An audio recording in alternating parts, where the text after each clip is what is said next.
This week, we finally get to nerd out about our take on the Marvels. We talk a little bit about some Superman Legacy casting and some really great news in a galaxy far, far away. Welcome to the Infinite Taylorverse.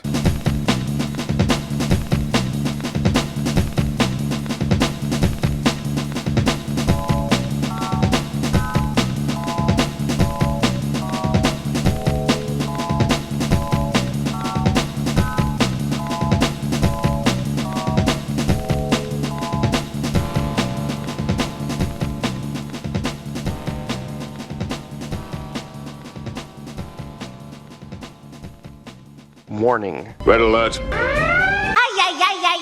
Danger, Will Robinson! Danger! That's the emergency alert. This episode is full of spoilers for some of the latest and greatest nerdy movies and shows. Spoilers. Listener discretion is advised. What's up, everybody? Welcome to the Infinite Taylorverse podcast. I'm Billy Taylor. And I'm Taylor Oxner. And this week we are back after a nice little Thanksgiving break. I hope you all reflected. That's a nice little throwback. We're back. We're going to talk about some of the latest things going on out there. But before we jump in, Taylor, what have you been nerding out about this week? Well, I got to see the Marvels and the mid-credit scene which we will talk about here in a minute. That's what I'm nerding out about this week. Dude, I'm right there with you. That blew my mind, and I cannot wait to talk about it. Let's see.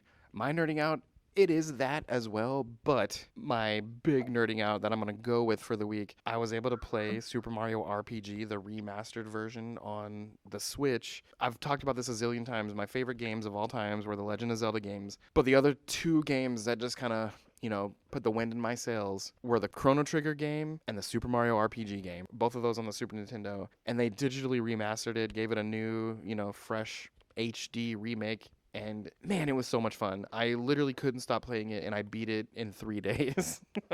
Did they make it like they did with the Link's Awakening? Did they do that big of a remaster of it, or was it? Yeah, it's a major, big overhaul. Now, the storyline is 100% the same. The layout, 100% the same. It's just the graphics are modern and 3D, kind of like you compared it to Link's Awakening. It's just like that. Okay. It's one of those turn-based RPG-style fighting games, and some of the animation that didn't exist in the old games, and now it has these really cool animations in this new game. Every time you have these triple power moves, it threw in some really cool animation that wasn't part of the old games. But the music was different. But in the settings, you could click a button and change the settings to the old Super Nintendo music. I thought that was kind of cool too. But yeah, overall, 100% worth it. Super fun to play. I beat it in 3 days, and I kind of want to play it again, and I haven't felt that way about a game in a long time. That's awesome. I'm still working through the BioShock games. I'm on Infinite now. Nice. And I'm on my second run through, so I feel that. Yeah. Well, hey, the topic of the hour today is over in the Marvel camp. We both had the chance to see the Marvels, and now we are ready to geek out about it. So, Taylor, overall thoughts, how'd you feel about it?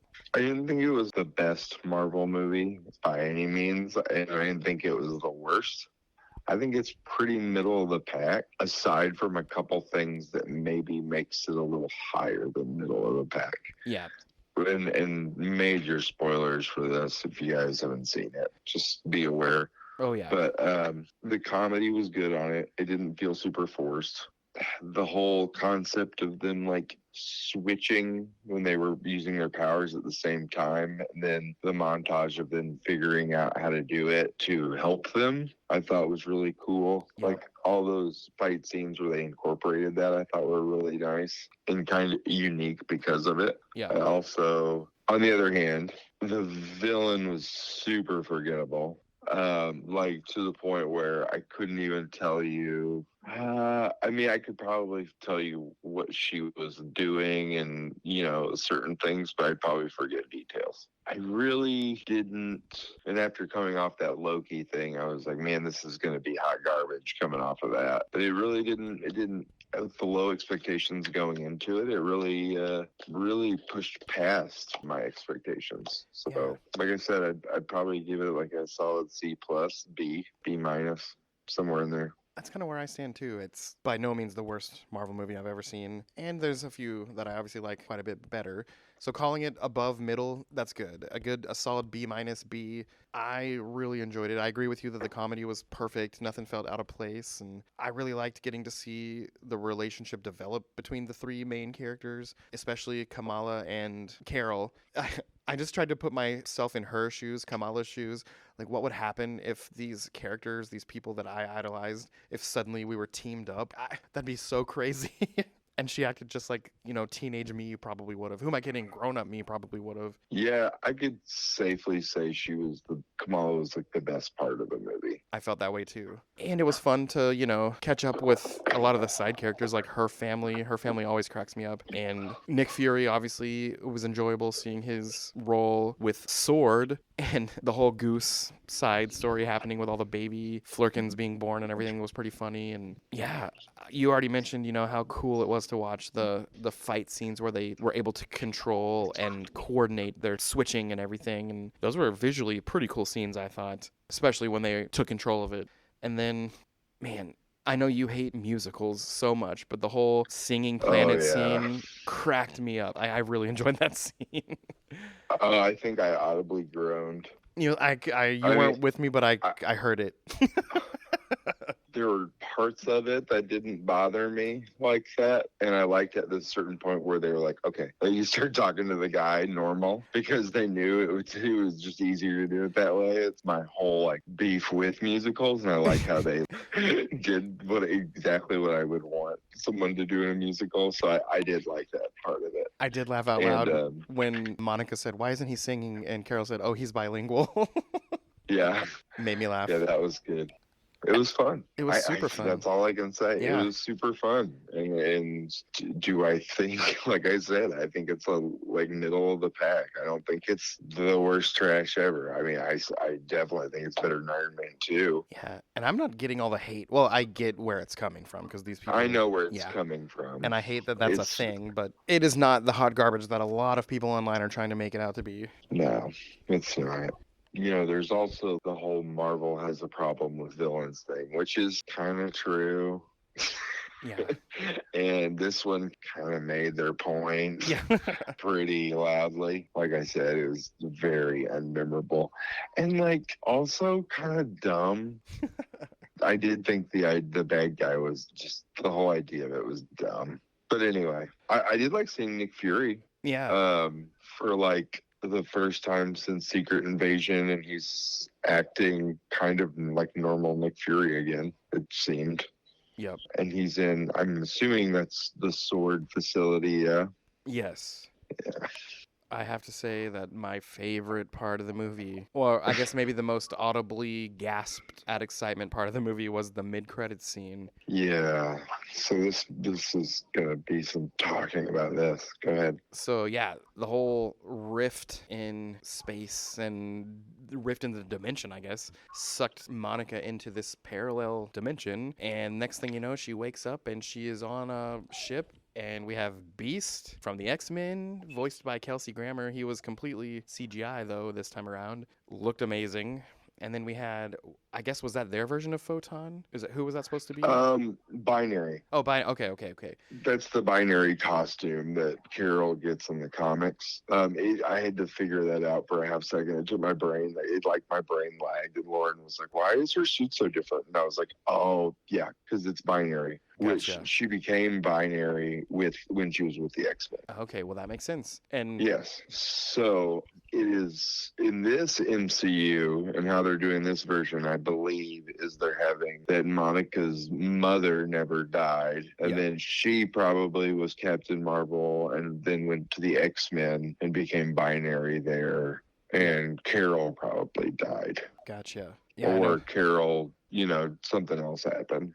You know what I mean? Maybe she never existed in that world. Who knows? Yeah, but I mean, there's a possibility of that too. We don't know. We just know that that's her mother who died in the main universe. Yeah. Yeah, the sacred timeline, I guess. Yeah. But yeah, it was kind of heartbreaking when she kept saying, "Mom," and she was freaking out. That was her mother. But the woman was like, "What are you talking about?" Okay, so we got past her. Yeah. I didn't have words. Yeah. I literally have not been more excited about a mid-credit scene since I think I saw Thor's hammer. Way, way, way back in the day of these movies. Yeah. Yeah. This will be, if they do this correctly, could be the Marvel Renaissance, if in my opinion. I completely agree. Because instead of Avengers, they're going to build up the X-Men and the Young Avengers. Yep, that was our post-credit scene, getting to see Kamala start to assemble a Young Avengers. Who called that a long time ago? Me? Right? Yeah. Oh, man. So at the end of that second post-credit scene, we know that we have Kamala, obviously Ms. Marvel. She talked to Kate Bishop, and she mentioned Cassie Lang. So there's 3 confirmed people in this tiny little assembling going on here, and I can't wait to see who else gets assembled. And is this going to get its own movie, its own series? Is it just going to be something that shows up in the Secret Wars stuff? But yeah, both of those post-credit scenes, but you know, a little more the X-Men one, but they were both pretty awesome, I thought. Yeah. Oh, another thing that I forgot to mention about the X-Men one is that Hank Beast talked about other X-Men. Yeah. Did you catch all of them? In the moment, I think my jaw was on the floor and I was too busy picking it up that I don't think I did. He looks so much like he looks in the comics during the 90s. It's like, it hit me so hard. It was wild. I've never wanted to, and I wanted him to say, "Oh, my stars and garters," right? He didn't do it, and I was so mad. But I was like, they're holding out for that. Yeah. They held out for 10 years for Avengers Assemble. Yep. And that's the one that I was like, they're gonna say it. And even at the Age of Ultron, they said Avengers, and then right before he says it, it cuts off. So yeah, that's gonna be the one that I want to hear next, I think. Yep. But yeah, anyone listening, that movie was 100% worth the watch. Even if it doesn't turn out to be your favorite, it is not garbage. It was very fun, very entertaining. Yeah. If you want to have a good time, just go see it. Don't have high expectations, except for that B scene. Other than that, you're good. The final scenes alone made it worth it, and that was by no means the only good parts. Yeah. Well, hey, a little bit more Marvel news. Well, this one's kind of rumors. So it sounds like there's a big rumor right now that Pedro Pascal is in the front running to be our next Mr. Fantastic, with Cillian Murphy, as you all might know from Christian Bale Batman movies. He's the Scarecrow, and he's from Oppenheimer. It sounds like he's in the running to play Doctor Doom. And then in a recent interview, John Hamm mentioned that he would really, really, really like to play Doctor Doom. And yeah, all those rumors out there, I don't know what to think. I really don't know what to think yet. I think John Hamm would be a good Doctor Doom. As Doctor Doom sounds awesome. Yes. Oh, wow. That sounds so cool. But you know who else sounds really cool? Who? Who I thought about the other day? Mads Mikkelsen. Oh, yeah. But he's already in the MCU. That is true. But yeah, as soon as I saw the whole John Hamm thing, and this was from his mouth that he would like to do it, yeah, I was like, yes, please. Let's see. It sounds like Ms. Marvel, Moon Knight, She-Hulk, and Hawkeye are supposedly all getting a second season, and we're going to be hearing some news about that soon. Yay! Excited for those. Yeah. Also, some info came out recently that said that Tom Holland's Spider-Man 4 is going to be the movie that merges the MCU and the Sony Spider-Verse. So we'll see what the heck that means. What? Yeah. Okay. And along those lines, did you get a chance to watch that Madam Web trailer over the past couple weeks? I did. Yeah. Did that just remind you of like a Birds of Prey kind of like... That's literally what I said in my head. Man, that thing doesn't look good at all. That thing looks bad. I feel like it'll be as entertaining as Morbius or Venom. I like the Venom movies. Yeah. That Morbius movie is awful. Yeah. And as awful as it is, I still found it entertaining. Yeah, that movie looks awful. Who's watching these movies that hard where they're connected universe and they're just like, yeah. Right. Are we those people? Are we the ones keeping this like Sonyverse thing? That's probably why it's melding in with the MCU, because it's like sinking weird. It's a weird, awkward ship that's sinking. Maybe secretly behind the scenes, Disney's buying the rights back to the Spider-Verse, and it'll slowly be in their control moving forward. That'd be kind of cool. would be cool. Yeah, I mean, hopefully what they do in this movie is something that brings in some Spider-Man lore that we do care about and kind of ties a few things together. Maybe that's the point of this. I don't know. Yeah, I mean, really, to have Venom interacting with the rest of the MCU would be cool. Yes. I'd be cool with that. Morbius as a character being in the MCU, sure. Yeah. You know, if he's like a secondary character in like a Night Stalkers movie or like a Midnight Suns movie or whatever, that'd be cool. Yep. Or like in the Blade movie, you know. Oh yeah, that'd definitely be cool. I just don't find that those movies are that good. Yeah. And this, besides the Venom movie, and the Venom movies are just kind of not really MCU-y at all, at least the way I see it. Yeah.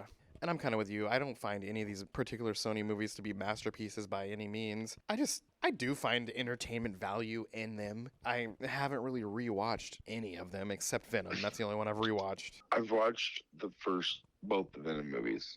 Yeah. I didn't rewatch more than time. Yeah. Over with Marvel. That's really about it this week. Moving over to DC, there's not tons of news, but they've been pumping out a ton of casting information for Superman Legacy. So I thought it'd be cool to go through who we know and then wrap it up with some of the rumors. So we know Superman is going to be David Cornsweet. Lois Lane is Rachel Brosnahan. They just announced Jimmy Olsen, played by Skylar Gisondo. Okay. And then Lex Luthor is going to be Nicholas Hoult. That was a pretty cool casting, I thought. Oh, that's an interesting casting. I can totally see him as a young Lex wearing that battle suit.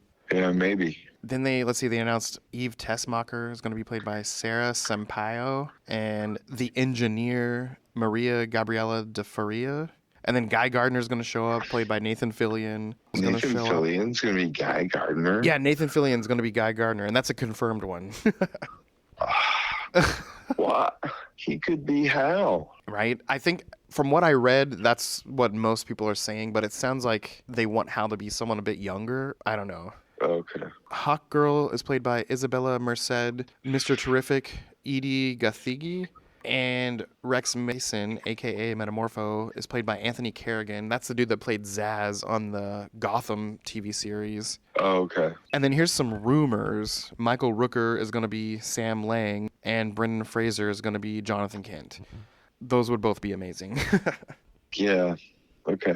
But yeah, the movie's kind of coming together. It sounds like, well, it's definitely a Superman movie, and all these other characters, you know, like Green Lantern and Hawk Girl and Mr. Terrific and all that, he's showing up in a world where heroes already exist. So they're kind of going to be background type characters, not main focal characters. And yeah, it's coming along. And even though we had the writer's strike, James Gunn came out and said that behind the scenes, things like the technical things that didn't involve writers and actors have still been trucking on along. So the movie is still scheduled. It has not been delayed. It's going to come out July 2025 as planned. So cool. I have high hopes for it with James Gunn at the helm, and I'm excited for it. Yeah. I haven't disliked anything that's come out. Like I said, I'm not really pumped with that Aquaman movie, but it's the last Snyder thing, so we'll see. The nail in the coffin. Yeah. Over with Star Wars, Dave Filoni has been promoted to the chief creative officer at Lucasfilm, meaning he is in charge of everything that is to come, and that is fantastic news for the world of Star Wars. Yeah. And he's also been teasing an Heir to the Empire movie adaptation, as well as, you know, season 2 of Ahsoka and things like that. So all I had to see was Dave Filoni has been promoted to chief creative officer, and he is overseeing everything. And I have so much faith in Star Wars moving forward. I already did, but it's just going to be awesome now. Okay, cool. Let's see, the last bit of news here is this past week we got the first installment of the 60th anniversary Doctor Who special. We got to see David Tennant back as the Doctor.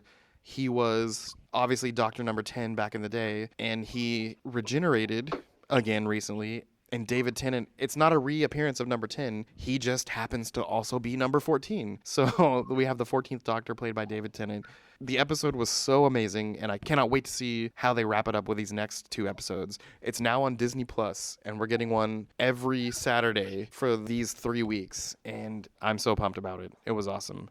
I'm excited for a couple other things that are out. My wife and I watched Scott Pilgrim. Have you guys watched the cartoon yet? Oh, we have not had a chance On to watch Netflix? that yet. How good was it? It's amazing. It's way closer to the books. It's really great. We can talk about it next week. And then, have you guys caught up with Invincible yet? I am one behind, but Invincible's been awesome too. It has. We can talk about that next week as well. Oh, we totally should. Yeah. I need to get online and check out how far away we are from the live action movie that's supposed to be coming with Invincible. Yeah, I don't know. But that's going to be awesome too. Yeah. But yeah, this past week was full of awesome things to watch, and we've got some awesome things coming, and I'm a happy, content nerd right now. But hey, as for us here at the Taylorverse, I've been Billy Taylor. And I'm Taylor Oxner. And come back next week. Same Taylor time, same Taylor channel. Talk to you guys later. Bye. Bye.